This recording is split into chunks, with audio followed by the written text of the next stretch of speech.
अस्सलामुअलैकुम। परवाज़ news HD के साथ मैं हूं नूर फातिमा। नज़र डालते हैं आज की अहम खबरों पर।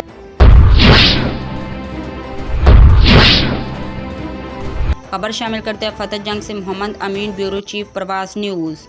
आवान इत्तेहाद तहसील फतेह जंग के सदर मलिक इमरान आवान के फ्लाई वर्क और इनकी समाजी खिदमात ने मलिक इमरान आवान को कामयाबियों की बुलंदी पर पहुंचा दिया। इनकी आइज़ और हर आम ख़ास के साथ इनके बरादराना तल्लुकात और अच्छे अखलाक ने इनकी इज़्ज़त में दिन दुगनी रात चुगनी इजाफ़ा कर दिया।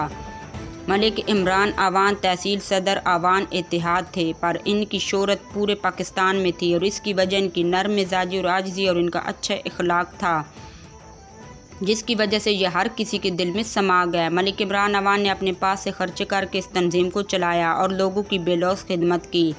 दिन को दिन नहीं समझा और आपने रात को कभी रात नहीं समझा। हर मजलूम का साथ दिया, आवान बरादरी से हट कर भी सब का साथ दिया और तमाम बरादरियों के साथ बरादराना तल्लुकात कायम कर रखे।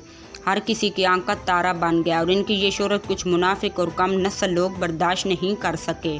लोग भी वो जिनको इस प्लेटफार्म में लाने वाले भी मलिक इमरान आवान थे, पर अल्लाह पाक का लाख लाख शुक्र है कि जिसके साथ वो खुद हों इनका कुछ कोई बिगाड़ नहीं सकता, क्योंकि इज़्ज़त और ज़िल्लत सिर्फ अल्लाह पाक के हाथ में है। इंशाअल्लाह पूरी तहसील फतेह जंग की आवान बरादरी सिर्फ मलिक इमरान को ही आवान इत्तेहाद तहसील फतेह जंग का सदर मानती है और इंशाअल्लाह सिर्फ मलिक इमरान आवान